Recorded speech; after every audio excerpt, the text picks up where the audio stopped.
Hello, and welcome to the Soulless Minions of Orthodoxy, alternative DVD commentaries. Today we'll be looking at the 1985 feature film, The Heavenly Kid. I am Justin, and sitting next to me in our private studios is Josh. Say hello, Josh. Hello. Hello.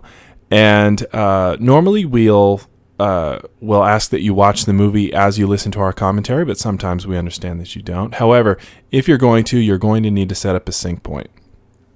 And in the case of this movie, that is going to be the first or second black frame after the MGM logo has faded to black. And our counter clocks read that as 10 seconds even. So go ahead and cue up your DVD player to 10 seconds. Grab your remote. I'm going to give you a 3-second countdown. I'm going to say 3, 2, 1, unpause. And we'll unpause together and watch the movie and talk about it. So here we go. This is for the money. Grab your remote. I've got mine. 3, 2, 1, unpause. All right, so we're opening up on the Orion logo right now. You know, Orion, I'm pretty sure is long since out of business, and I gotta say I like this kind of opening star spinning logo thing. Well, yeah, it has a good nostalgia quality for it. Yeah, I think that's what it is, nostalgia. The Ridge, early 1960s. Well, since they just threw 1960s out there, and I just told you what year this was made, 1985, should we point out one of the biggest glaring errors in this movie? Yeah, let's go ahead and address that right now and just get it out of the way. Okay, and for those of you who don't know what we're talking about, the fact is they just said this opening scene here is taking place in the early 60s. That is the time that Bobby is about to die in. And when we jump ahead, we can assume at the latest 1963. Well, yeah, let's say the latest 1963. So when we jump forward and we join Lenny in the present, as it will be called, we know that present, or at least we can safely assume that present, is 1985. So if we're also, well, I guess we have to assume that the mother is pregnant at this point. Lenny is in high school. And how old could he be? 17 or 18. But if he was born in, say 1964 at the, earliest or latest, that would make him at least 21 years old. Exactly. So the timeline doesn't exactly work. No, it doesn't. Lenny should be quite a bit older. He should be out of high school. He should be in college.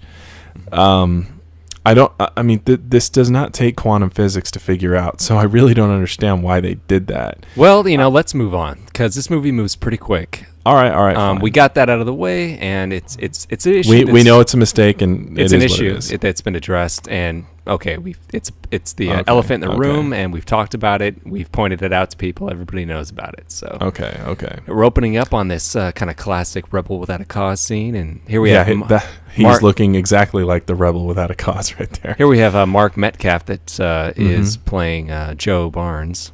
Mm-hmm. And Lewis Smith, who is playing Bobby Fantana. His last name is Fantana. It's only mentioned twice. Yeah, I remember hearing it. But it's Bobby Fantana. And that's, as his girlfriend, that's Emily Barnes. That's Jane Kaczmarek, if I'm pronouncing that right.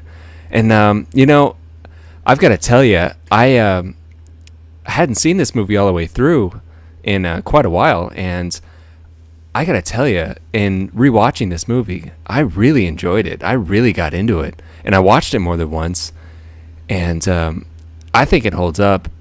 And it really surprised me how much it actually, honestly, kind of touched me in moments. And also, I agree. And I'll when those moments come up, I'll talk about it. Look at this scene. I mean, maybe this is derivative, but man, look at this guy. Look at Lewis Smith, man. Yeah, hold on. He's got something about him. Look at this. Look at this. Look at his face. I like when he smiles. Look at that smile. Yeah. Look at that. Oh yeah.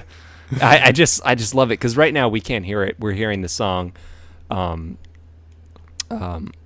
the Edge or Out on the Edge. Sorry. Out on the Edge. Which is I think a great song. Oh yeah, absolutely. And I think it holds up, and it opens and it closes the movie, and I think it's just perfect.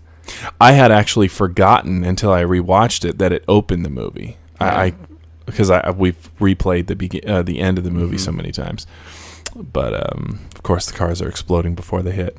But of you know, course. one of the things watching this growing up that I still think to this day when I rewatch it is, you know, how stupid you have to be in the car on the right. Oh yeah, sure. You know, that just seems silly to me. Yeah, I think that's something we did bring up quite a bit. Yeah, and you know, also what we just saw there of the mom falling into Joe's arms there. Mm-hmm. As a kid, that's the subtlety of that kind of went over my head. It's actually not terribly subtle at all. No, but as a kid, I really didn't get it, and as I've grown up, it's an element of this movie, and I'll go into that more in detail as the movie progresses. But it's an element of the movie that I really like. It's something about this movie, The Heavenly Kid. It's something about this movie that I think has made it last, because this movie, it has elements like that where it's smart. It does have some brains to it. It does, and in that particular, that's why this movie just isn't like a throwaway kind of 80s movie. Goofy 80s movie. You could tell that they were really trying to add some subtleties and some depth and layers. And some charm to it. And just like we're opening up on this scene here of him in the subway, and this is going to be the setup for what's going to be the known as Midtown, and what the afterlife is kind of perceived to be like. Yeah. And I've never seen the afterlife portrayed like this as a subway station. I mean, this is supposed to be sort of limbo, for instance. Well, you actually kind of have somewhat similarly. Defending Your Life has a similar, I suppose, but you know, that's what gives Defending Your Life charm, and that's what gives this movie charm. I mean, this is something down to earth, so to speak. It's relatable. It's a subway station. And a subway station is in I like essence. that. Look at him; he's scared. Yeah, I like that. Exactly. Yeah. You know, he's a tough guy, but he's not so macho that he isn't completely bewildered and a little nervous. Yeah, I mean, the character of Rafferty is going to refer to this. Before you go into Rafferty here, let me back up real quick before I forget to mention it. Sure. That moment we saw of Joe and what's the mom's name? Emily, Joe and Emily, when they're looking over the cliff when they know Bobby's just died, and she's crying and just turns to him. You know, we'll go into Joe more later, I'm sure, but I like the subtlety of the look you see on his face. You know, first we see Joe try and back down before they go, onto the thing, and then secondly, when he's looking over, he's genuinely, you know, I don't know if hurt's the right word, but he's certainly. This is not the outcome he wanted. No. And sure, he made it sadder and all that, but it's all in the face. You know, you can see it is. He's kind of disgusted that this has happened, and it's just one of those things that I picked up on as I grew up. And anyway, I just want to point that out because that does kind of tie into stuff later with Joe, but I'll get back to that. You know, well, as I was saying, Rafferty refers to this as it's Midtown. Yeah. And, you know, this is a subway, and a subway station, you know, it's not a destination. It is a midway point. Way station, yeah. Yeah, it's a way station. You're on your way to somewhere, but you haven't gotten there yet. You're not at home. You're not there. You're just in the middle, and that's where Bobby is right now. He's in limbo. I like this. He's actually chastising him on, you know, you need to be safer, pal. What's wrong with you? I like that. You must be Bobby. But I like that's it's what we just got from Bobby is a snippet of his character. Yeah, he's a tough guy, but he's somewhat responsible. It's the way that Rafferty said that. You must be Bobby. It was kind of oh boy, this is the job they gave me. Or it's just like, here's another one. You must be Bobby. You could just you could hear it in the tonation. The intonation of his voice. He deals with that's just a credit to the actor. Yeah, well, he deals with Bobbies all the time, you know. But about Lewis Smith, who's playing Bobby Fantana, you know, I'm only really familiar with one other piece of work done by him, and that's in The Adventures of Buckaroo Banzai Across the Eighth Dimension. Sure. I know he did some soap work, but beyond that, yes, Buckaroo is what I know him from. He played the character of Perfect Tommy, right? Mm-hmm. And Lewis Smith, you know, I got to tell you, I think this guy could have been a star. He could have been. You know, He could have been a leading man. I wouldn't say he's classically good looking, but he's got charm to him. Yeah, I know. It's something about his face. He's got a quality, and I'm drawn to him, and his voice and just the way he talks. I think he's got something, and I just automatically look at this guy, and I'm like, this guy's cool. I like this guy. I want to be friends with him. And I think the dynamic between Rafferty and Bobby is really good between these two actors. I like it a lot. Kind of has a nice father-son thing for it. Sure. And also, as we're watching this scene here, when we're in this bar that never closes, isn't that the title? Isn't that on the marquee? Yeah. We never close. Yeah. And I like this effect here. Nice and simple. Can't get out. Don't you think that's a good touch? Oh, yeah. It reminds me of that one Star Trek episode. I like that gesture by Rafferty. Come and sit down. You're not going anywhere. But I think, the way I kind of perceive this is, this is maybe not so much the way the afterlife really looks like, if it looks like anything at all, but maybe this is the way Bobby kind of perceives it, the way his mind would see it is as a subway, and Uptown that's an interesting way to look at it. Yeah, Uptown is up an escalator. This is something he would understand, because his his worldview is kind of limited. He's young. He hasn't really lived a whole lot yet, so maybe it could look different for everyone.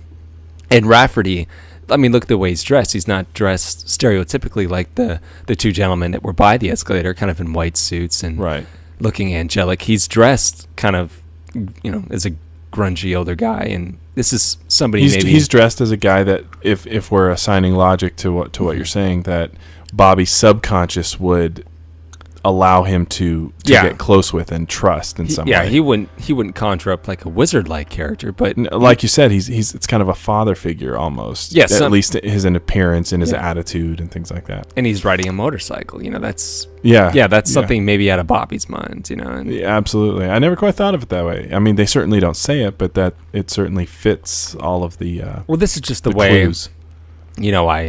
This is my own coming up here. This is one of my favorite lines when I was rewatching this. Mm-hmm. It's coming right up, and I never noticed it until I rewatched it. I like that. Could be a while. It's right here. No, it's coming right here. Open the door. There's a fucking Viking in here. It's something I never picked up until yesterday. Yeah, there's the Viking in the back, and we have all these different kind of figures throughout time to show how long. I encourage you to go back and listen to the delivery of that line. It was really quite funny. Look at that expression on his face. Sitting next to a Civil War soldier, he's been there a while. Yeah. But I like this. That are you ready to go into the present? Not yet. Let me go back to that real quick. We kind of glossed over what's going on. He's being given an assignment to justify his admission into Uptown, and they had absolutely no reason other than the fact that it was Lenny, was going to be his assignment. Lenny right here, Jason Gedrick. Yeah, they could have just pushed him forward to this time, but instead they actually had him be on that subway and wait, 17, 18 years, and it was just a nice plot touch. Yeah, I agree with you. It is a nice touch. It wasn't like something atypical, like a waiting room you would think of like at a doctor's office, but you have to ride the subway because we have to keep Midtown from getting too full, so you got to ride the subway till we find something for you. I like that. Yeah, it's just a nice little touch. Now, of course, Jason Gedrick, you pointed out, this is Jason Gedrick of Iron Eagle fame. Yeah, that's what I know him as. His career has I wouldn't say it's floundered, but it certainly found a level that took him away from the path of stardom, which is a shame because he obviously has a quality to himself as well. Right now I think we're hearing a song called Obsession. And this movie has very 80s soundtrack, but man, it's got a great soundtrack. I loved every second of it. But we'll get to that a little bit later when we get to a few key songs. But this is Nancy Vallon playing Melissa. And the thing I know her from mostly is Loverboy. But she's still around. She still acts, as far as I know. And this is Max's. That's what this restaurant is called. And this is Fred Gallo, I believe. The character? Yeah, this is Fred Gallo playing the kind of stereotypical bully, and this movie isn't perfect, but this is definitely one of its kind of, I'd say it's shortcomings, the character of McIntyre and Gallo, and kind of a little too stereotypical, movie heavies or bullies, not really a whole lot of character, Yeah, but as you pointed out, it's a short runtime, 90-something minutes. He we're not missing too much. He plays his part, but it's just a little empty. Okay, but yeah, so we're in the present here, and that's something that you and I have talked about.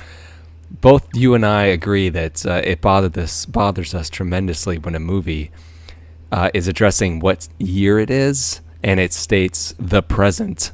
Yeah, that it bothers us. If it would just put the year, if this movie had said 1985, I would forgive it. But the fact that it says either the present, or just don't show any dates at all. Mm-hmm. We could tell by his clothing. I mean, despite what they said about being the early 60s, clearly it was supposed to be a 50s feel. We get that. And when we jump to this time, it's obviously the 80s. Do we need a specific number assigned to it? I don't think so. Either that or, like you said, just put 1985. I just would have preferred that because that makes it more lasting for future generations. He does not like this music. No. It's giving him a headache. Well, I think he mentions, what about Elvis? And he says, oh, he's uptown. Yeah, he just said that. Didn't take him long. He's off that subway for a few minutes, and he's already looking for a piece of ass. Oh, yeah, he has that great line, I've been on that subway a long time. He's like, I'm not so sure about these changes. And then he says, oh, well, some I can live with. Yeah. Yeah. Like I said, it's Lewis Smith. He's got that quality in his voice and in his face. I just love this guy. Something that just popped into my head about Lewis Smith. Don't take the comparison too literally, but if you think about Christopher Reeve playing Superman, he had a quality to him that you just believe he's a good guy. Even when he played a bad guy, although he did bad guys very well, when he was playing basically a good guy, he just had a quality to him. And I think Lewis Smith has something about him that even if he's doing things that are a little lewd or whatever, you kind of just believe deep down he's actually not even that deep down, but just that he's a good guy and he'll probably do the right thing. Right. Look at him. Look at that playful look on his face. Yeah, look at that. Okay. Look at that what smile. Are we gonna do? Yeah. Yeah. Right now, we didn't address, you mentioned he's being put on assignment. He finally has an assignment. Yeah. But his assignment is so he can hopefully get to Uptown because they're not, that's why he's in Midtown. They're not sure what to do with him. Well, they've been waiting to give him an assignment that was right for him. Mm-hmm. And this is it. I have a problem with how they make, and this is a general thing for, a lot of movies, not just for this, but how they make a character like Lenny over the top in his kind of geekiness. Well, this fall, hold on, just that's a good one. Gets me every time. Yeah, it looks great, and he looks genuinely petrified. And of course, the Ralphing. But sure. It's like he's into poetry. He's always dropping stuff. There's plenty of different ways to be socially awkward or inadequate in some way without being that way. I'm not saying I dislike the character of Lenny at all. It's just there is something about that I'd like to mention. I wasn't going to mention it till later, but now that we're on the subject, I mean, first of all, it could have been a lot worse in terms of the way he looks. I mean, he's not wearing... Sure, he could have been glasses. Yeah, with tape. But actually, something I hadn't thought about before was the fact that usually, a lot of the time in movies, when there's a nerd, or an older brother or whatever, that the rest of his family, like his brothers, are nerds too. But not so in this case. His father, I mean, we don't know this yet, but his father is not his real father. Right. And his brothers aren't his real brothers, but he doesn't know that. But his brothers are just, ordinary kids. They're not, played up as, bookworms like Lenny is. Right. Yeah, they do come across differently. Yeah, and they could have done that, but they didn't. And I was like, that's a good choice. It's not a family of nerds, it's nothing like that. They're just, they're all kind of different. He's more like his mother, you can tell. Mm-hmm. And I thought, that's a really good touch. And that was one of those little subtleties that I thought this movie brought, that in maybe somebody else's hands, it just would have slipped by. Yeah, I get that. Very good point. But here we go with Bobby not wanting to take the assignment. He just saved Lenny's life. He's like, oh, well, I saved the kid's life. That's my ticket uptown. Can I, what's the deal? And one of the things that, like I mentioned up front, was, look at that good moment there. I'm just telling you, I love this movie. I'd forgotten how good it was. I'm sorry. It is a good movie. It's not a guilty pleasure. It's a good movie. I was just, look at that face. I'm sorry. Yeah, he's thinking. He's figuring some things out. It's all there. I was so caught off guard by how much I enjoyed it, and I'm just thrilled to pieces that we get to give it a commentary. But as I was saying, up front in the beginning when we started this, I mentioned there was some touching moments about this movie, and one of the aspects of it was the character of Bobby and the arc he goes through, his redemption. Yeah, I found it so touching. Well, the whole movie is about his character having an arc. I mean, yeah, look at it. He starts off as this selfish asshole. No, not so much of an asshole, but a hothead. Selfish. Yeah. He loves the character of Emily, obviously, yeah. But look how dismissive he is of Joe in the beginning, of Joe Barnes, yeah, and how honor is so important. Mm-hmm. And he gets here, and all he wants to do is get uptown and move on. He's only thinking about himself. And by the end, it completely flips around. Well, he's a teenager himself, so that's true. That's not. He doesn't look like a teenager, so it's hard to forget that he is in fact supposed to be one. He's probably supposed to be like 18. Well, yeah, he's supposed to be the same age as his son, and I thought that's a very. I like that concept as a concept. Oh, absolutely. It's a really great idea. Father and son, both the same age. How would they relate to each other? Oh, yeah. I mean, that's Back to the Future. It's exactly the same thing. What if you could go back and meet your parents when you were, when you're the same age as they are? Would you like each other? I like these two girls here. That's good. He's trying. He's like, nah, forget it. Good body language. I liked it. Yeah, yeah. The thing about Bobby, and you'll see this throughout the movie, even though he does what he's about to do here, somewhat kind of a lewd thing, he's still basically a good guy. I don't want to say classy. He's not classy, but maybe chivalrous. Even a chivalrous guy can. Yeah, he's very much a man. A horn dog. He's very much a man of his time. Yeah, exactly. They had a certain way that they did things and saw things, and he's respectful. No, I like the way you mentioned that. You said chivalrous. Mm-hmm. And it's true, despite his personality, he has a code, that he lives by, And, well, even if they had... This is good. I like the acting on his face. I'm sorry.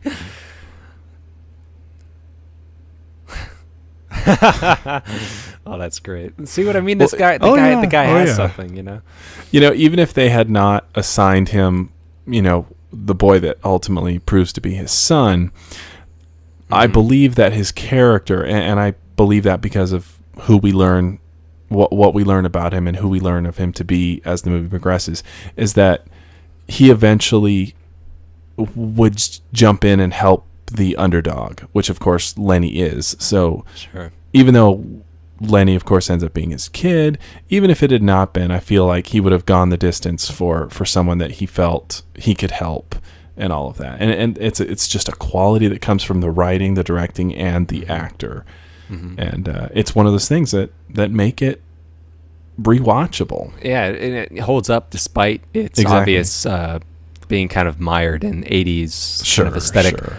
But like I said, this movie isn't perfect. It has its shortcomings, and one of them that we were just going through is this right here. Well, this too, but just prior to that, when we were kind of introduced again. To the relationship, the friendship that's obviously a little bit more than that between Melissa and Lenny. And the character of Lenny. You know, obviously she's head over heels in love with him, and of course. And he doesn't notice.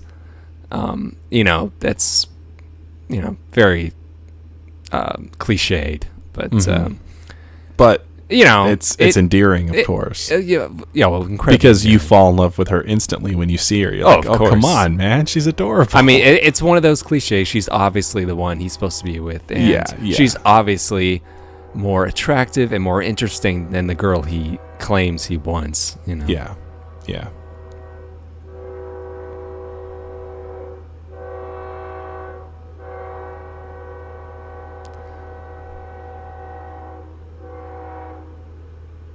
I think I hear a train. I would say so. Sorry about that. It's all right. I would like to go visit this place, wherever this is, just to have my nostalgic moment. Yeah. I mean, Bobby says, you know, must be good for thinking. And I think he's right. Seems like a good place.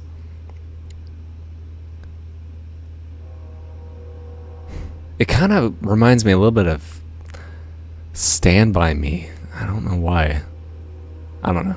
Maybe it's just... Well, I can see that the Bobby character is River Phoenix, and Lenny is it's Will Wheaton. Yeah, it's the trees, you know, it's the forest, you know, I guess that's what it is, but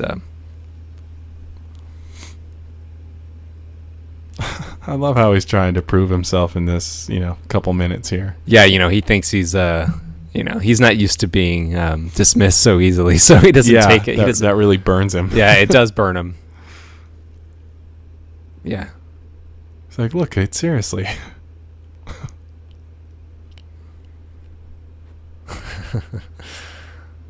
Yeah, you know, I like, he's about to throw off his jacket, but I like the way, like I said, I like his look. I think he looks really fucking good. I'm sorry, in this leather jacket and white t-shirt and jeans. Oh yeah, he wears it well. He wears it well. I think it's a look that really works for him, you know. I mean, if you look at him in Buckaroo Banzai, you know, he doesn't look like this. He's dressed differently. He doesn't. He's very different. But I think he kind of plays that kind of greaser type, obviously, that he's supposed to be really well.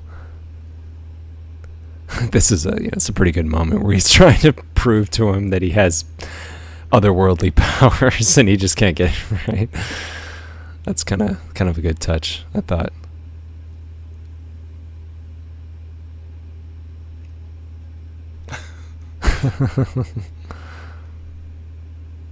Yeah, you know, I mentioned the chemistry between the character of Rafferty and Bobby being good, but I thought that these two guys kind of worked well together as well. Oh yeah, I think they have a definite chemistry to them. Yeah, their byplay is really nice. You know, you can, you know, you're not supposed to know that they're father and son, but they kind of come off as friends and warming up to each other. Yeah. This is good. I like this. Well, yeah, that's why, of course, it's important that the reveal of their blood relationship is kept secret until the end, because you need to believe that they are bonding genuinely and not just because of a certain fact. Mm-hmm. You know, here we go with just a great look on his face. You know, it's almost like a Harrison Ford kind of a look to him. Mm-hmm. You know, he's got an every guy quality to him. He does, yeah. and a smirk that is kind of irresistible in a way. Yeah, it's like we've called, you know, this quality, we call it, you know, the X factor. I'm sure we're not the only people to do so, but it's when look right there. Look at that. I got it. Yeah. It's like, yeah, you watch. I'm sorry. We've got to stop watching the movie. But usually we don't do that. But it's just like I said, we both kind of really enjoyed, you know, coming back and watching this movie again, because we hadn't watched it all the way through in a while. But as I said, you know, this movie could have been completely forgotten, but it hasn't. You know, it's because it has those subtleties and charm, and I think it has these performances that you know have given it shelf life. And the reason why I considered doing this as a commentary was maybe it was a month or two ago when you were over my house, and we were watching the end of this movie, and I'll get to it when we get to it. I'll save it for that moment at the end. So I'd like to mention it. I'd like to mention it because I think it's a really good moment. But I said, why don't we do this? And because as we were watching the movie, we were talking about it a lot, and we said, we really should do an audio commentary for this because we had a lot to say about it. And I'm like, and you're like, yeah, you're right. So here we're going to be coming up on one of the few things I think that really doesn't hold up, and it's this joke right here with this guy. Well, it's kind of cute that it's a recurring gag with this guy. But it's such an 80s thing, and it kind of makes me think of that movie Gung Ho, with Michael Keaton, where, Japanese industry was becoming very predominant, and it just doesn't really work anymore. Must be Japanese. Just doesn't really play anymore.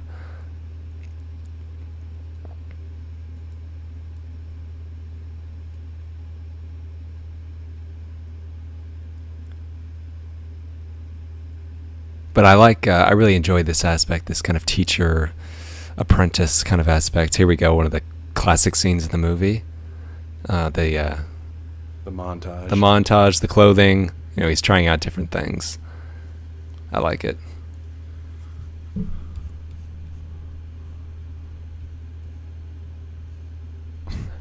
Would you have preferred maybe another actor playing the character of Lenny, Justin?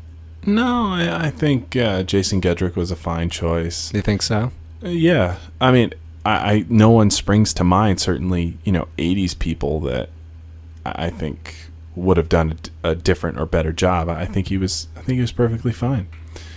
I think I think he's a very good-looking guy, and sure. Maybe he can't pull off the kind of dork transformation because he's just too good-looking, Well, I don't know about that. I mean, I do think he does exude to me somewhat of a quality of an innocent. And, I got to cut you off for a sec. I like this is a song. It's called "Animal Attraction." I like this a lot. It's used again, but it's "Animal Attraction." I think performed by Jamie Bond, but it's one of my more favorite songs on the soundtrack. She also has another song coming up on the soundtrack. I'll mention it to you when we get there. Yeah, that shot was not in the TV version. Yeah, didn't need that really. But here we go. We got Lenny in his kind of cool guy clothes, the equivalent of what the 60s equivalent of the leather jacket and jeans. Sure. The 80s equivalent of the 60s version. Sorry.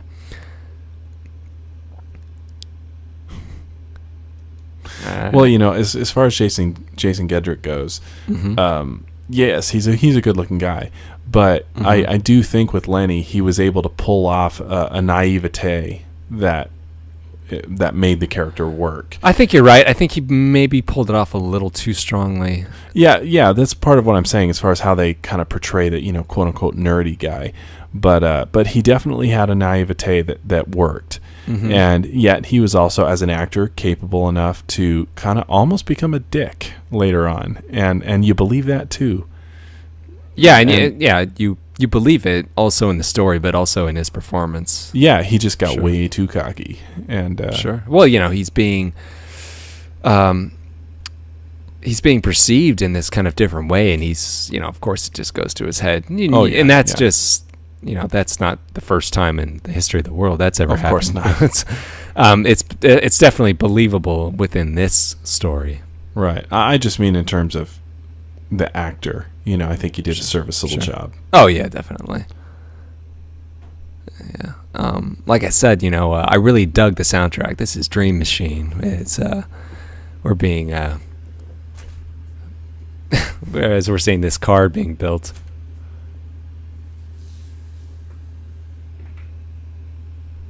It's kind of a cute little moment, I guess. This whole building of the car and.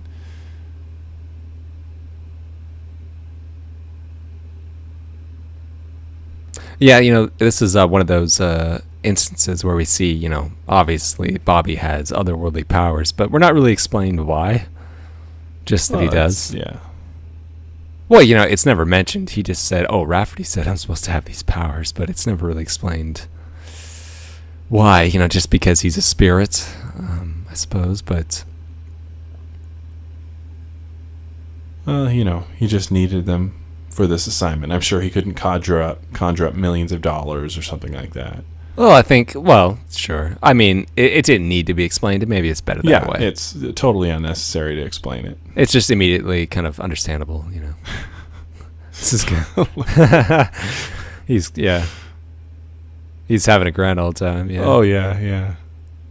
I mean, at this point, he's really starting to take Lenny under his wing. Well, he's you got to remember, the character of Bobby, like he said, he's been on the subway for almost 20 years.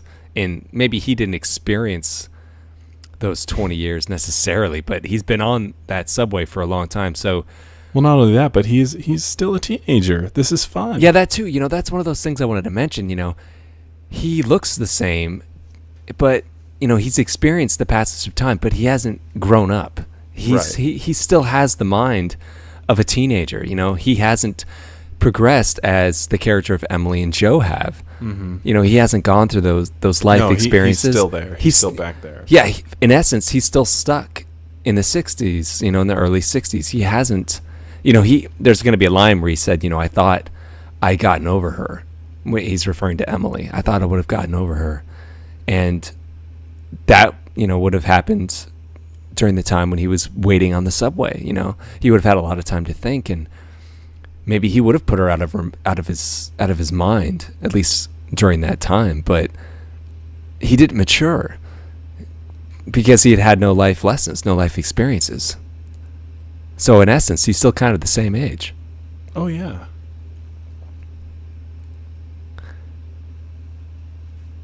And I gotta say, he looks good smoking a cigarette. I think he pulls it off pretty well. Some guys just some people can really smoke a stogie, cigarette, like John Travolta. They just they got the motions down. They look hot doing it. I'm sorry to say, but particularly Travolta, he has a way of doing it. I think everybody knows. Oh yeah. I think Face Off isn't that where he does some serious styling with the cigarette? He does that. He does it in Pulp Fiction. I'm sure he's converted so many people into smoking. It's ridiculous. I love Lynn. Look at him. You don't believe for a second that he's going to pull this off. Oh, of course not. Despite the fact that he's a good-looking guy, because he's got that naivete factor. Mm-hmm. Well, here we are, another montage, and a montage I think was another kind of it's another cliche, but I think it was pretty heavy in the 80s. They like to do a lot of music montages, and this movie has more than one, and this is one we're in right now.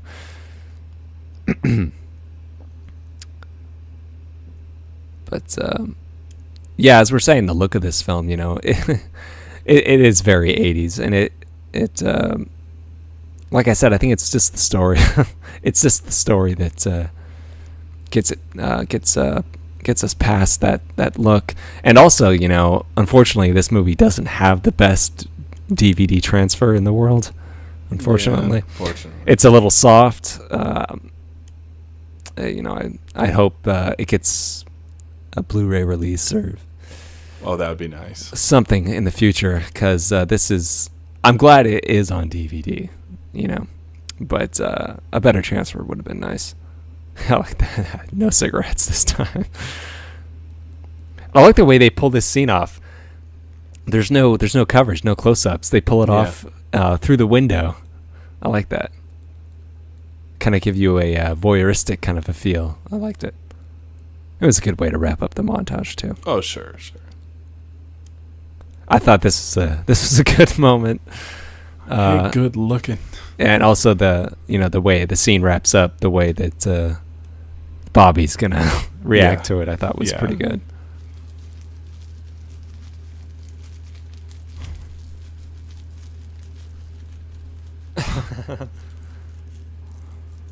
Yeah, this night is obviously not going. I like well that. I've never seen a chick that ferocious in all my life.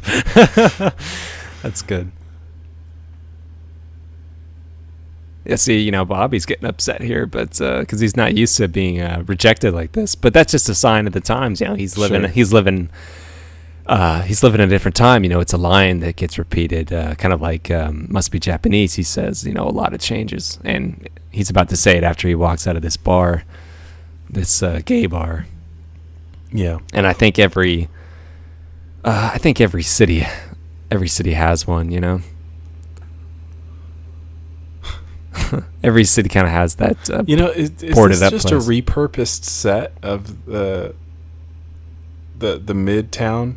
Of the We Never Close bar. Yeah. It kind of looks like look at it. It's the same. It looks like a redress. I wouldn't be surprised because, this movie doesn't look like it was, highly budgeted.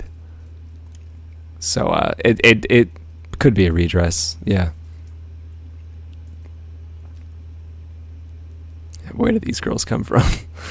Yeah. And what are they doing hanging outside of a gay bar? Yeah. That's a good point. Yeah, it's kind of odd.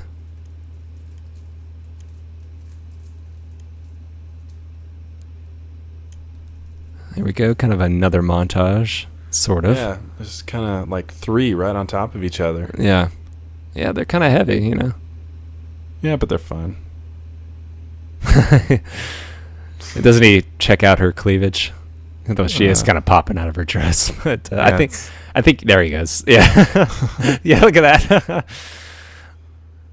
Man, I love this movie. I'm sorry. I got to stop saying that. But it's a fun movie. It's got the good dramatic points too, but it's fun. I think a good word is just affection. I just had an affection for it that I just didn't realize I would have. Look at Bobby back there. He's like, dude, no, wrong.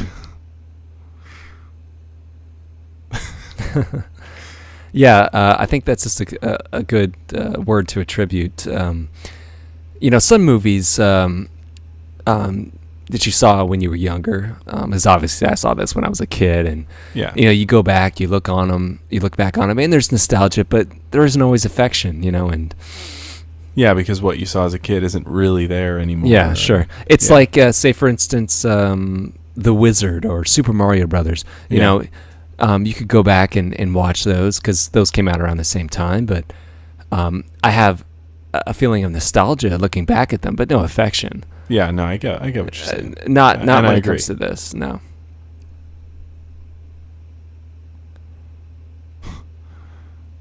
See, you really feel like these guys are becoming friends. Yeah, they're bonding. This is good. This is a good bonding moment they have, and I was gonna mention this to you. This is, of course. Yeah, cigarette tastes funny. Yeah, as a kid, this is one of those jokes I didn't get. Of course, I still thought the scene was funny anyway. Yeah, but when I was, it's Lenny's, it's their infectious laughter that even as a kid, if you don't get what's going on, it's still funny. Yeah, it's you mean I'm smoking somebody's lawn? Yeah, I thought that was the funniest joke ever, even though I didn't know what marijuana was. Right.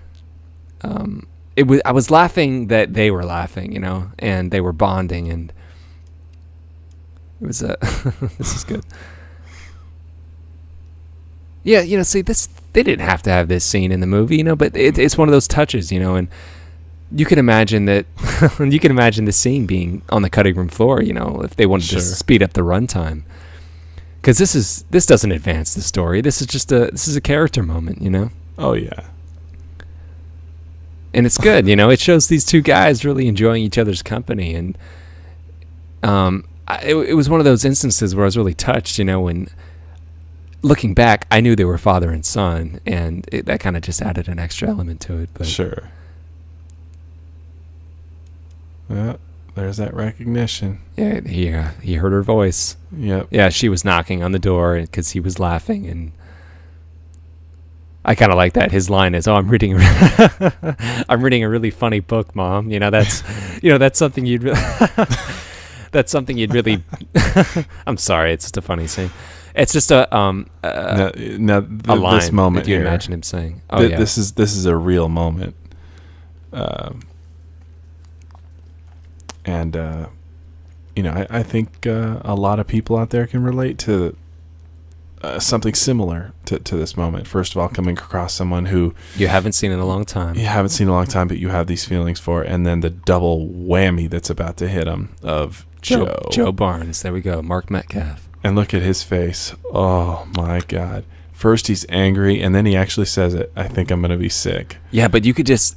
He didn't even have to say that. It's all in his face. Oh, I know. Look at that. Look at that. You can see it's his... not just anger. He looks at the picture. You can look see... at that. Look at that breath he took. You can see his heart just breaking. And... Now, it would have been super easy to have him just be angry, but no, he's heartbroken. I know. You could just see her reaching in there and pulling his heart out. And honestly, I think the scene would have played better if he didn't say anything at all, but he plays it so well on his face, Oh, yeah. Yeah. It kind of reminds me of the feeling I had watching the film Snow Falling on Cedars when she, falls in love with another. She gets married to another man and leaves Ishmael behind. And it's just the betrayal. It's you feel betrayed, even though you're not him or her. You just, that sense of like, oh my God, I can't believe she did this to me, Oh yeah. It just hurts so much, and it's all written on the face. And here we go. I love this. Meathead's the kid's father. But Rafferty, the way he responds to him, and the way he's acting right now, he says, this is some kind of test, isn't it? And he's like, you could say that. Yeah. And Rafferty is holding out more information. Of course. We're not supposed to know yet that it's his son, but, he said, we're going to stick you on that. He's telling you, we knew it would be difficult. Exactly, but he said, we're going to stick you on the subway until we find you something of your abilities. Right. And, this is the assignment. They know that he needs to be redeemed. And it's that sense of redemption. They know he has this flaw of selfishness. And finally, he has this opportunity where he can help somebody else, his son, and move on with his life. Because they know he needs to move on. Because they know that he still hasn't gotten over Emily. Or this incident with Joe. Which, honestly, I liked a lot. The character moment we're going to have between Bobby and Joe later on. Yeah. And I really liked it a lot, but I wish they would have expanded on it a little bit more, given them a little bit of history, because you really feel it when he forgives Joe, and I loved it. And the thing is what you're talking about is you actually use the term, the phrasing, he forgave Joe, but he didn't really need to forgive Joe. What he needed to do was understand what happened, because Joe didn't do anything wrong. If anything, Joe actually stepped up to the plate, and he did something most guys would have never done. He took on another guy's kid, raised him as his own, provided for him, clearly loved him. I mean, look at him. He's just as worried. Well, yeah, exactly.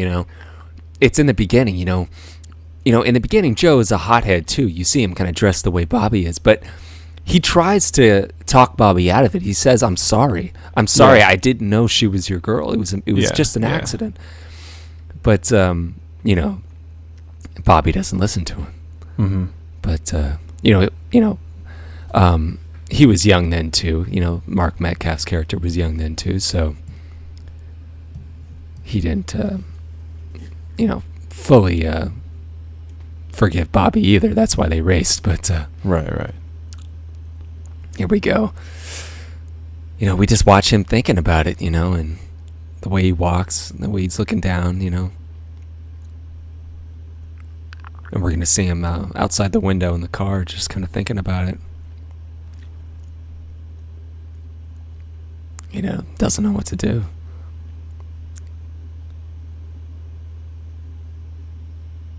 It's that, it's such a relatable feeling, that kind of, you never really get over that first love, that first, just watching her, and what am I going to do, Yeah, some way maybe they could have given us a taste of what happened with the two of them, with Joe and Emily. I like that fade out on him. That was good. That was a nice touch. Would have been maybe to show pictures, not necessarily flashbacks, but just pictures of maybe their early romance and whatnot. So you see that she really does love this man, and but for a totally possibly different reason. I don't know how you could have entirely done that with pictures, but it's just a thought that popped into my head.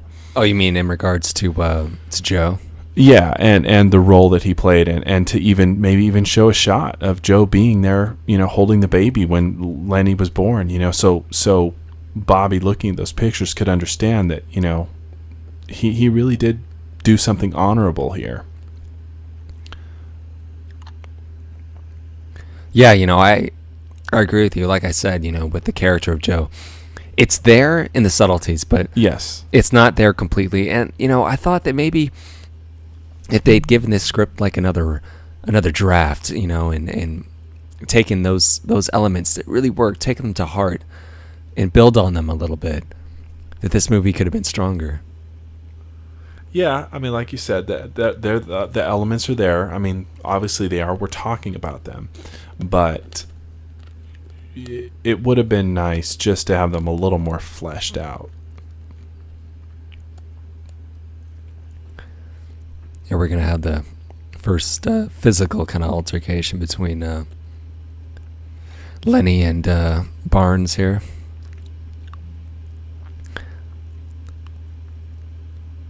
Yeah, I gotta tell you, I just don't think the character of Barnes, does a whole lot for movie assholes. I think they don't give him a whole lot to work with. He just walks up to Lenny and says, "Jerk," or chicken shit. That's pretty good. He doesn't really get much to do, unfortunately.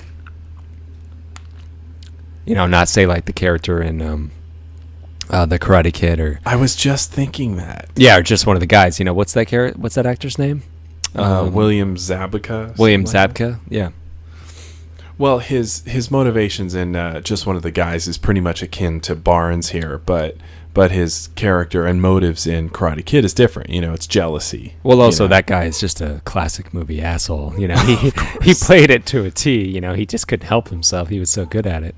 But heck, even he sort of redeemed himself in the end. When he gave Daniel the trophy.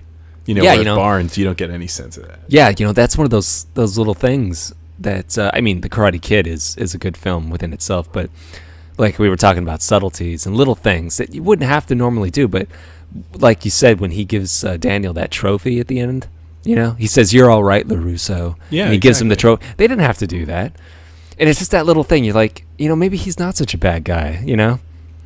He was just upset. He got dumped.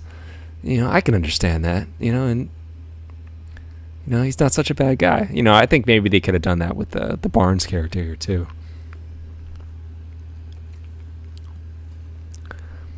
I like this. Rafferty's going to say, it never fails. Everyone always comes back to the scene of their own demise. And I like that he kind of comes back and revisits his past that, he obviously hasn't thought about in a little while. Kind of like it. Superman 4, that's what this reminds me of. There we go. The quarry, the kind of rock quarry, where we first meet Lex Luthor. Sorry. Mm-hmm. Sorry to get off topic there.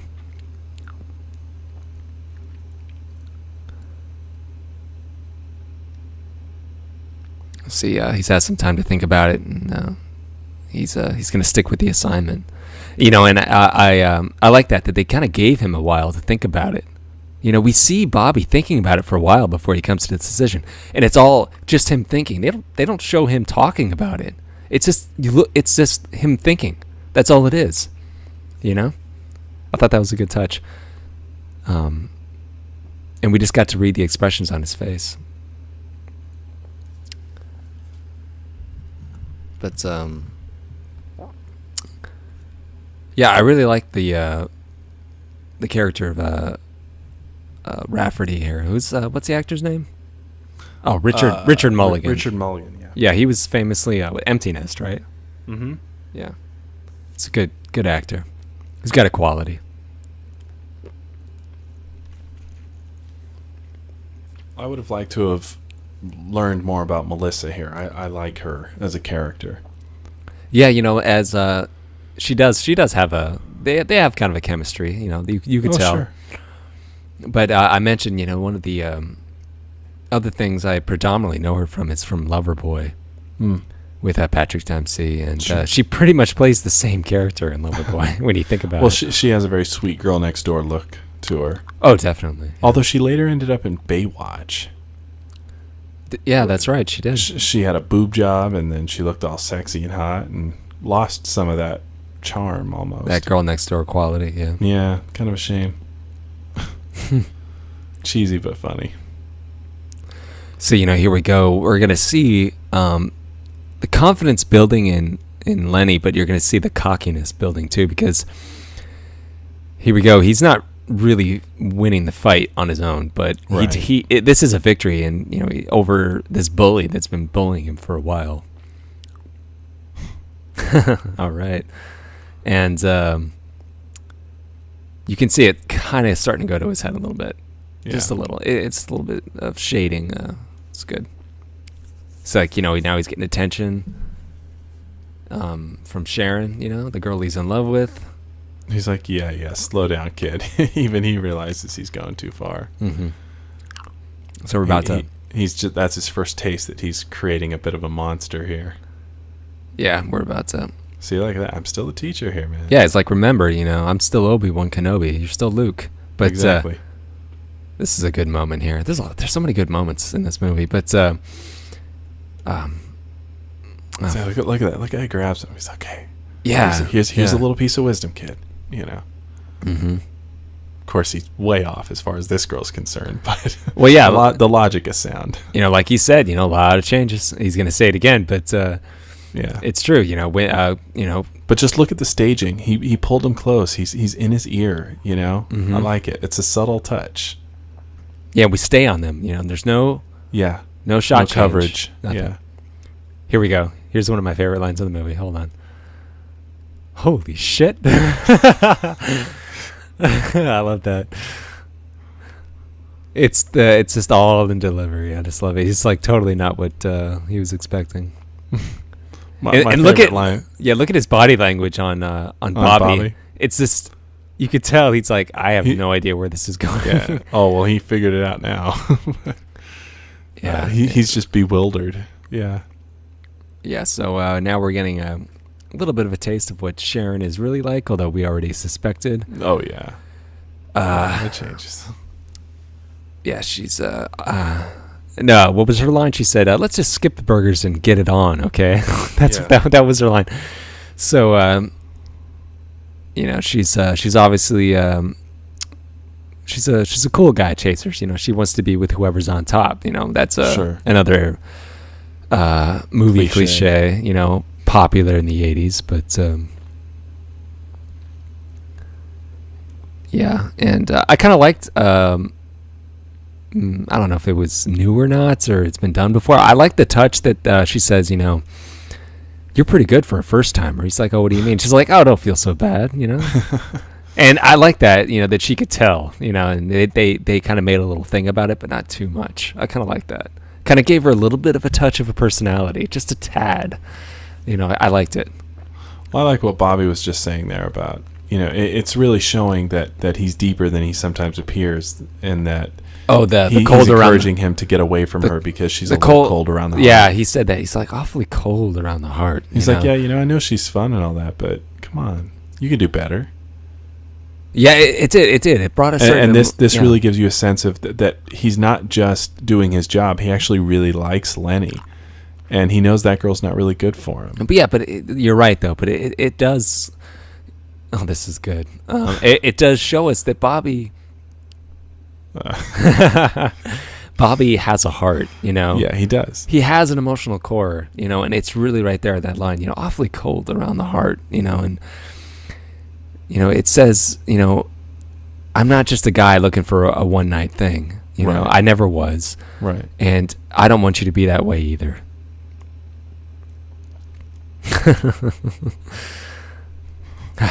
He just got laid. Yeah. That's good.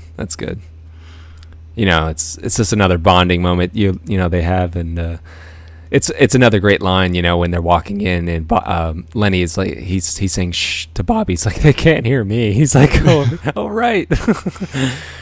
Yeah. And I like that. He said our son is drunk. Yeah, I was going to mention that. I was going to mention earlier when Bobby is watching the two of them sleep.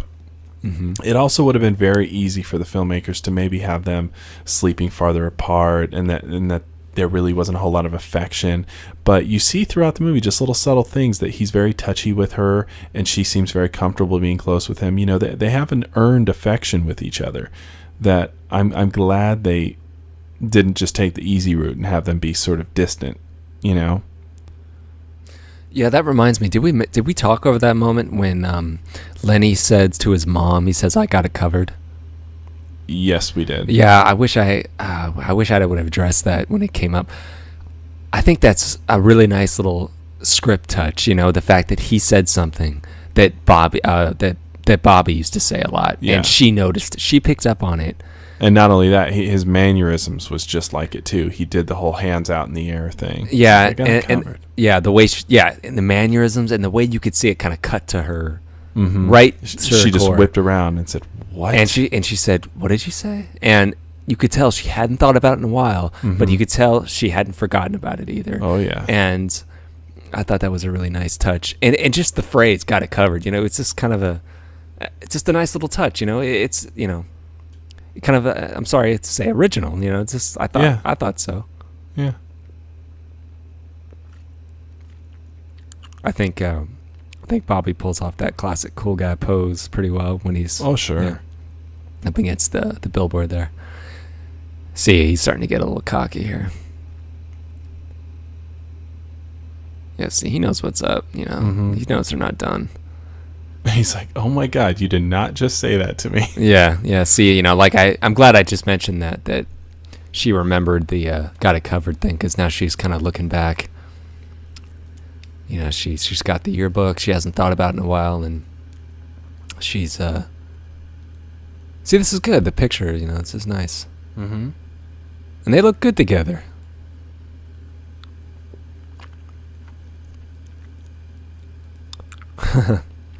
This is good.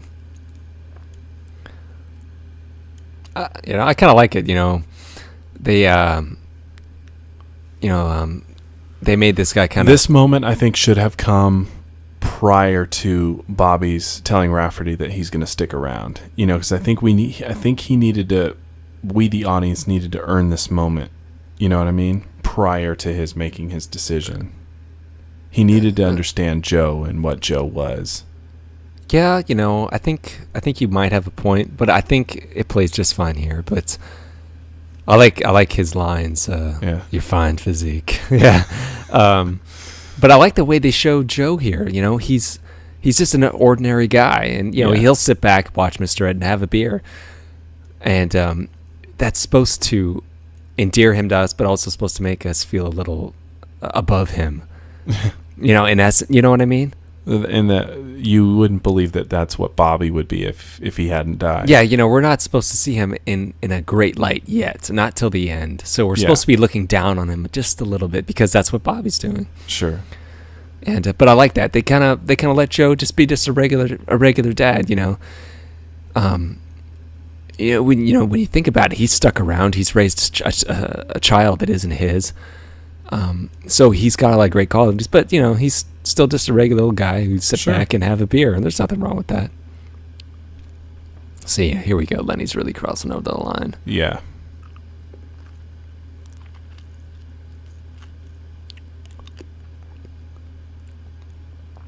And this is where we can really see the change, you know, in Bobby, you know, in these moments.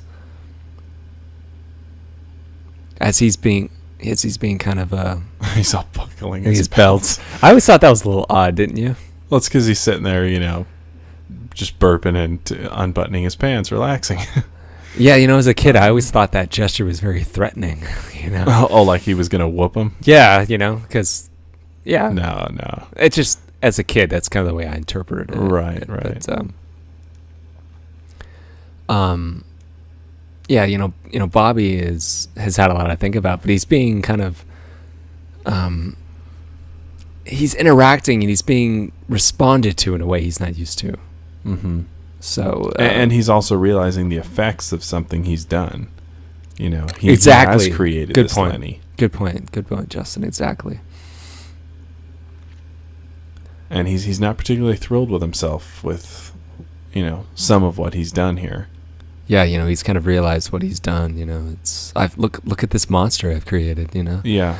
You know, he really feels a sense of responsibility. You know, that reminds me of another kind of underrated film called The Tao is Steve. I don't know if you've ever heard of it, with Donald. Yeah, you showed me. Donald Logue. You know, similar to Bobby. You know, the character that Donald Logue plays. He doesn't play Steve. He plays his character's.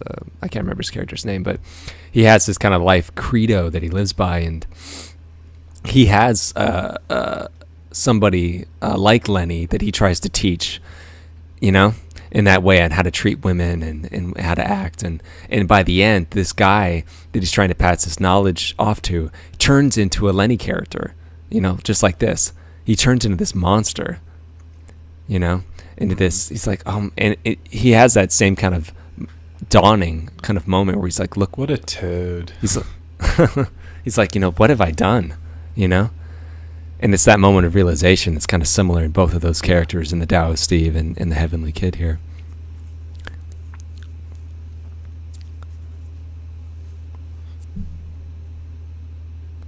Not the best fake cry, I would say, but well, his emoting here ain't the best either. So, but you get it. Oh, sure. I think they should have given her another take. I think she's a better actress than that. Yeah, I would agree. Close up.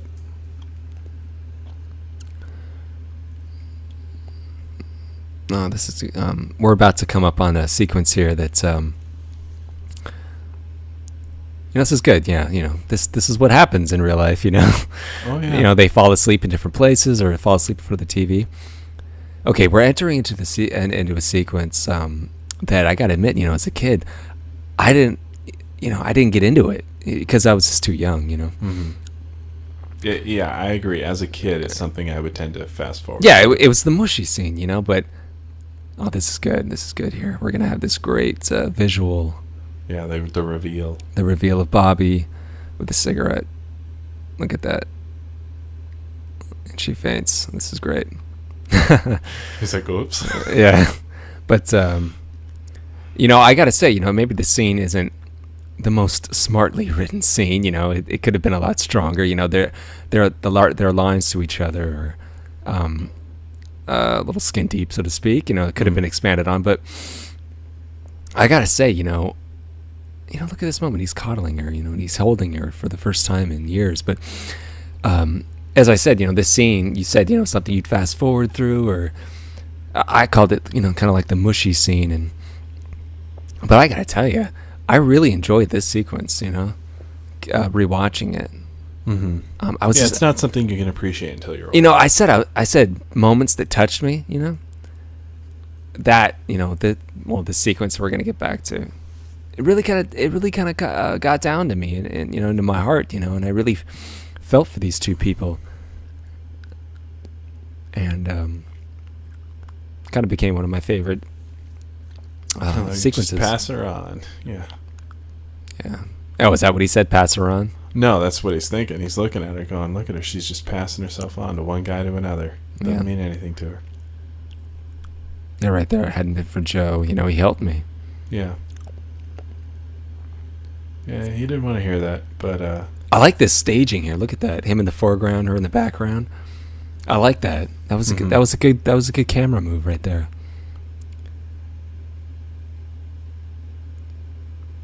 That was a good moment. I liked it. Well, I like this. He just asked her, "Do you love him?"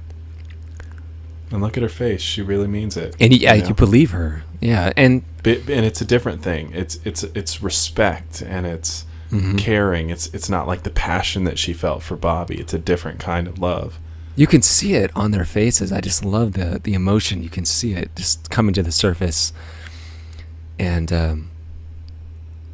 I think she's a good actress. I think she does it really well with She does a fine job here. She doesn't have a whole lot to work with, honestly, you know, because like I said, I think this scene could have used a little bit more script touching, but I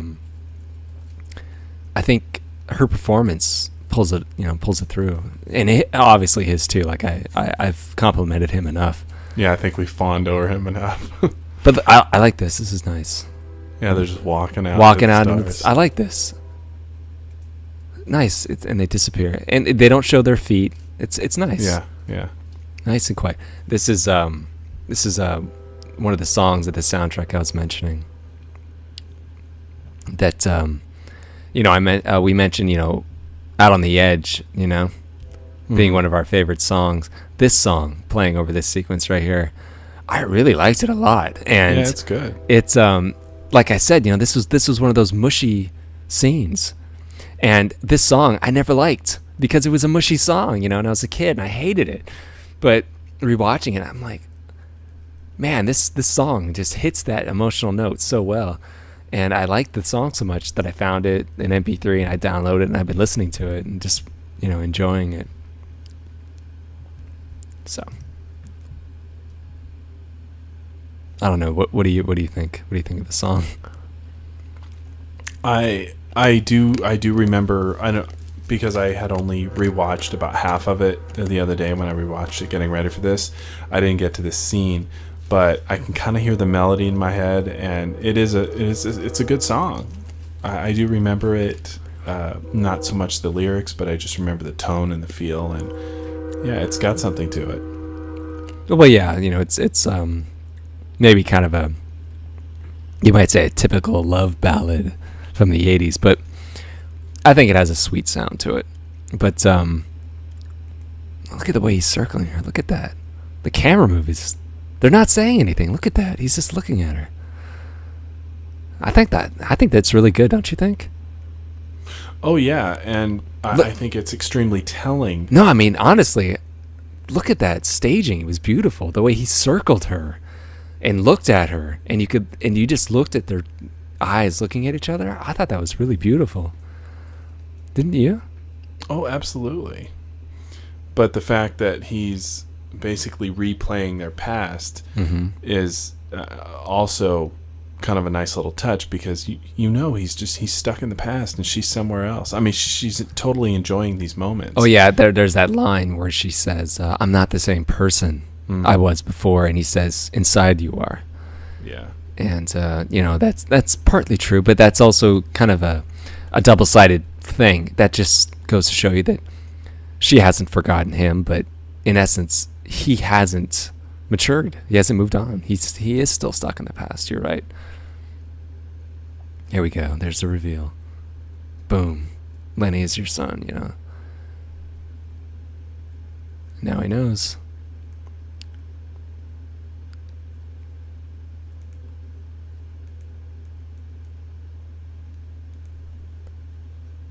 You can imagine, how would you react to hearing that, Look at it. He's shocked. He's devastated. He's confused. It's a lot to take in. Oh, look, he had that moment and he transitioned. He smiles and she smiles, and I think he springboarded a little too quickly, but I liked the reaction on their faces when they both smile at each other. When she see, like now he's got a better understanding of Joe. Yeah. This. Yeah, he's like, I was wrong about him. I was wrong about a lot of things. Yeah, that just, like I said, it's that element of that relationship between him and Joe that could have been a little bit stronger. That right there, I love you. And you realize he never has it. But look at that reaction on her face and her breathing. Oh yeah. It's just, it's all in the acting, and that's something that wouldn't be on the page. In this kiss, Rafferty revving his engine. Look at this right here. Look at this. Look at that. Yeah. Rafferty gave him just a little bit of time. Mm-hmm. Oh yeah, Rafferty could have taken him anytime he wanted to, but like he said, he's gonna say later, oh, I've got a kid, but you probably already knew that all along, didn't you? So yeah. This is, and he also said earlier, this is some kind of test. He said you could say that, so this is all kind of in the cards, so to speak. Rafferty realizes that. And this scene also has that kind of dreamlike quality, so you can believe that she would kind of go through this and not really question it afterwards. Yeah, and almost believe that it was a dream. It was a dream. Yeah. It has that quality too, because they use kind of fades, a couple of fades, transitions. It's just a little glossy. And yeah. Here we go. Thanks, Joe. That's all he needs to say. Yeah. Yeah, see, he wasn't forgiving him. He was acknowledging what he did. And we really needed to hear that. And yes, I agree. And that's all he needed to say. Look at that. No words here. Doesn't need to be. He knows what's going on. Yeah, it's like father and son, like you said. They don't need to say it. They know what's up, I got a kid. Yeah. Smoking cigars. Yeah. It's a nice touch. Yeah, I think this is a redress of that other bar. I think you're right. It's the same place. Of course, you probably knew that. Yeah. And I talked about kind of favorite moments. And this moment here is cut. This scene is cut in two. We're gonna. Yeah, I like this line here. You broke the rules. They don't like that around here. But this scene is cut in half. We're gonna go back to Lenny after this, and then we're gonna come back But this part of the scene, this half and the other half, is my favorite scene in the whole movie. As we see the high and we see the low of Bobby. Look at that. We leave with him grinning, right, with the cigar. And that alone is a huge step for him because, he said, we know from the beginning that all he wanted to do was tell Emily that he loved her. Mm-hmm. But then also to find out this thing about Lenny, it really kind of filled his universe, and he feels good. And he was genuinely willing to pay the consequences for it. Of course, he didn't truly understand what those would be, but nevertheless, he feels good. He's happy with where Lenny is and who he's becoming, and he said what he needed to say, and he's ready to go. But it's written on. You're right. But it's written on his face. He's taken pride in somebody. That's a good word. Pride. He's taken pride in what he's done, but in somebody else. Exactly. And even though Lenny, he's going through the cocky phase right now still. Yeah, but he knows he's still a good kid. Yeah, but like I said, he's kind of taken that pride into somebody else other than himself, and that's something that Rafferty's going to say to him later on, and one of the things he had to learn. Here we go. And, I mentioned that I really kind of felt they did a disservice to movie assholes, but I like this scene here with the character of Barnes when you see him react to Lenny accepting the challenge. He didn't expect him to. He didn't expect him to, but the look on his face, and they stay on his face with Lenny in the background. And it's a good camera setup. Here, we're going to get it right here. Look at that. He's like, oh shit! I gotta do it. He didn't expect it, and he did it with his back to the crowd, and you can still see it on his face right now. And he says, "You're Ron," and you could tell he's worried. Oh yeah. But I like that. That's one of the few moments I think where this actor got a chance to shine. Okay, here's the second half of the scene when Bobby's gonna learn that he's his newfound son is on the uptown list. The arriving passengers. Here we go. Sarah Bradley. Recognize that last name, but interesting. I was going to tell you. What does it mean? I like that. What does it mean? You could just see it. Like he was, on cloud 9 a few seconds ago, and he's been brought down to earth, so to speak. Of course. But you could just feel the arc this character has gone through where he's fighting for somebody else. He's not fighting for himself. When you think about his attitude in the beginning of the movie where he's standing outside the escalator and all he wants to do is go up to Uptown, And now he's like, I got him in this fix. You got to let me get him out. And he's pleading. Look at that. He's pleading for his life. Not for his own, for Lenny's, And well, I like what he just said there. He's like, he hasn't had a life yet, and I didn't understand that until last night. Exactly. I want to have a chance to grow old. Here we go. My favorite line, my favorite character moment is coming up right here. Oh yeah. It's a line delivered by Bobby and the look by Rafferty. is good. Here we go. We're coming up. Okay, right here.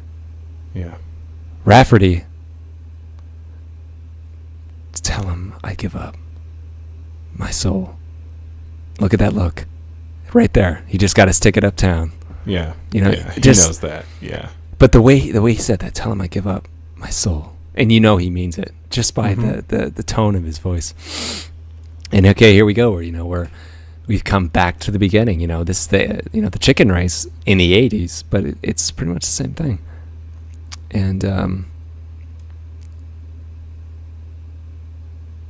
he's like, "Come on, back out." Yeah, please. But it's one of those emotional touches that, like I said, really touched me. We have here an exact copy of everything is happening as it did before. Yeah. If you don't learn from history, you're doomed to repeat it. The shots are the same. Yeah, exactly, and that's exactly what we're having here. This is his son. This is Bobby all over again, and you're wondering, is Lenny's fate going to be the same? Of course, we know it's not, but you don't have to see the movie to know that. But the shots are exact. Look at that. The character of Barnes playing the character of Joe. He's more of an asshole than Joe was, but now of course coming up here on the mom. Oh yeah, but this it gives me chills when she goes, Lenny, no. Look at this. Oh man, this every time. It's the music. It's the musical cue. This is one of the few bits of score in the movie. I was going to say that. I'm glad you mentioned it. That's true. And it works. It works so well. It has an 80s feel to it, yeah, but man, does it work. Look at this. Yeah. Look at this. Here we go. The hat drops. No. Yeah, beautiful. And the car race off. Look at that. Man, this movie has a lot of great shots in it. I'm sorry. Yeah. The worried look on his face and the confidence on his, It's good. Look at the two of them, Yeah, they're both. They're like, this is not. No, you can see it. They're like, it's happening all over again. It's happening all over again. What are we gonna do? And they realize there's nothing we can do. That looks like it really hurts. And yeah, the same. And it's like the movie is tying itself up. It's wrapping itself up. Oh shit. And like I said, everything is happening as before.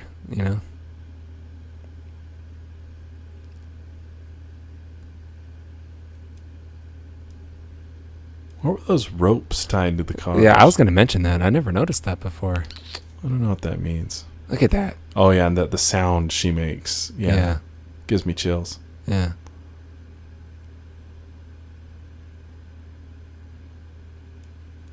Look at the whole family. And I just love the looks. Look at that. It's the same. Joe's hurt, man. But it's the same motion that they did in the beginning. Yeah, he's holding her just the same way, and you can see it on their faces. They're like, "Oh my God, our son died the same way." We couldn't stop it.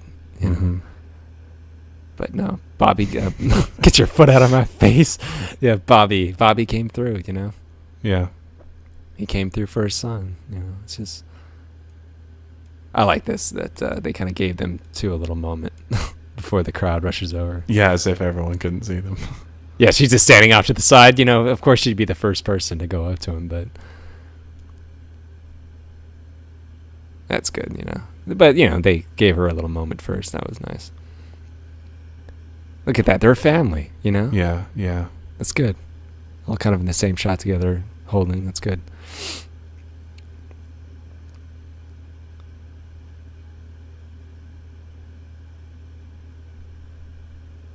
This is good, you really feel the essence of coming full circle, for Bobby, It's really his character that brings you through this movie, and the characters of Emily and Joe. Not so much Lenny.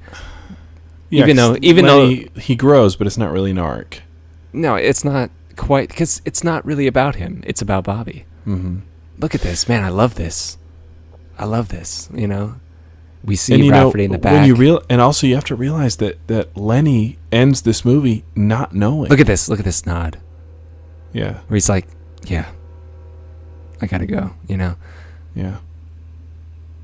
Look at that smile. See, he doesn't try and tell him There we go. who he is. Look at that. No, that's the nod I like right there. He's like, Yeah. it kind of takes him a little bit to build up to it. He's like, yeah.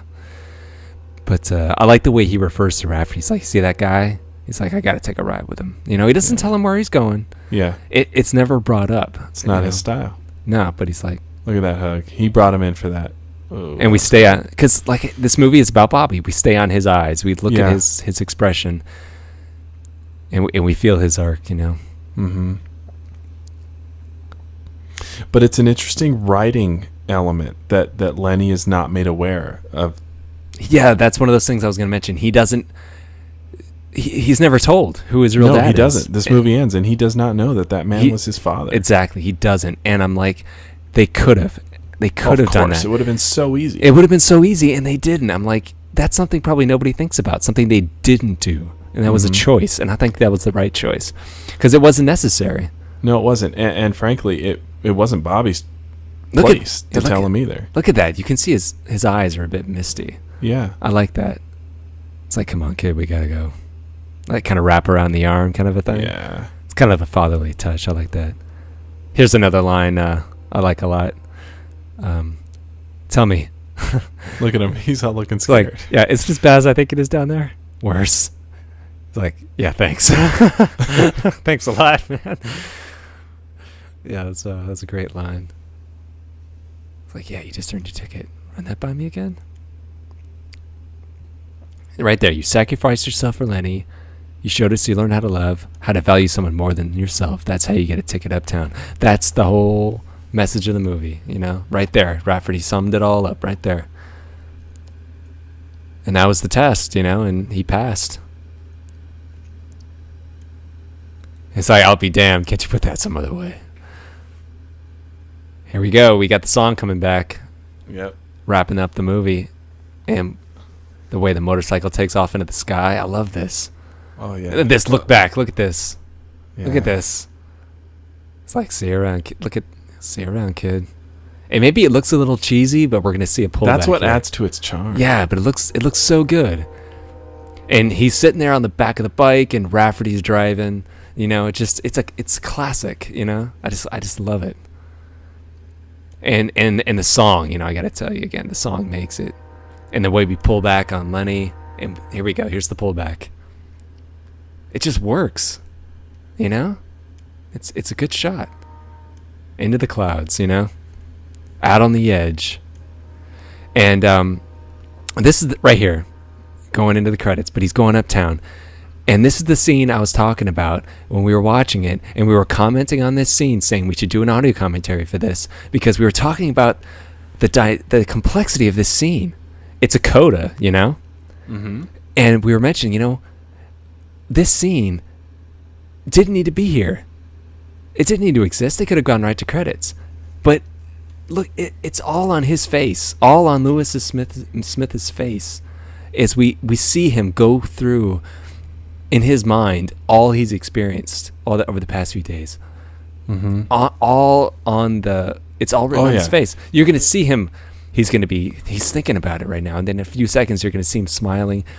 And he looks back at Rafferty. And we have that song Out on the Edge playing. Look at him. And you can just you look went at from that. hurt to scared, and now he's feeling good. You can just see him playing the movie in his mind. And look at that smile, you know. And he looks back, and he's going to put his arms. Look at that. He's like, look at me. How about this? You know, look at that. Look at that smile, you know. And as you see it, you know, Rafferty off in the distance still there, and him kind of ascending, so to speak, you know. Mm-hmm. Actually and literally. And it freeze frames on him, you know. Got to stay out on the edge, you know, and beautiful, you know. And I just loved it. I'm like, as a coda to the whole movie, it didn't need to be there. And it was one of those touches. You know, and I loved it so much. And I thought it just added so much to this movie. Because in the end, you know, it really is about Bobby's arc, you know. Wow, I think we talked up a storm over this commentary, Justin. What did you think? I think we rightly so fawned over all those elements that needed to be fawned over. Yeah, and I hope my enthusiasm for this movie really shined through. Because yeah, I got it. Like I said, you know, I really, really enjoyed it a lot. And It is a very good movie. It holds up quite well. Yes, sure, some of the elements are 80s dated, but they don't hold the movie back. But like I said, I thought it was the movie had a lot of smarts to it that maybe a lot of people would dismiss, just kind of looking at this movie, just on the surface. And those moments really kind of touched me, and maybe it isn't so deep, but that's one of the things I think makes the movie kind of hold up. And I hope that other people that listen to this commentary will maybe watch this movie again without us talking over it and really kind of experience it again, and feel it for the same time. Because I'm sure plenty of people around our age group will kind of have that same kind of feeling. Saw it as a kid, maybe hadn't seen it in a while, But that pretty much kind of wraps up all I'd like to say about it. How about yourself, Justin? Well, it's a movie that, of course, is very near and dear to me because I watched it so many times growing up. And it's just one of those few examples of any sort of experience, whether it be a film, a book, a song, or something like that, that as time goes on actually gets richer. And richer, that's a good word. I like that. That's because as a kid, some of the subtleties that are there, and they are subtle, as from a kid's perspective anyway, just went right over me, and I enjoyed the stuff that was a little more broad. Yeah, kind of like. I'm sorry to cut you off, but it kind of reminds me of the film that Chances Are, where a lot of things in that movie did go over my head because I was too young. But I'm sorry. Yeah. Well, no, that's a good example too. But just it enriches, and yeah, I don't know if I can say it that way. But yeah, it's kind of like Beetlejuice said. It just keeps getting better every single time I see it. So, not to mention the fact you're talking to a dead guy, but we've seen The Exorcist about 167 times. Okay. Well, that pretty much wraps us up. That's the end of the credits. So I am Josh, and thank you, Justin, once again for joining me. And we're the Soulless Minions of Orthodoxy. You can reach us at soullessminions.libsyn.com or soullessminions.uki.com, spelled Y-U-K-U. That's our user community forums. Please drop in comments. But it's been a really good time looking back at the Heavenly Kids. So this is Josh signing off. Thanks for listening. Good night.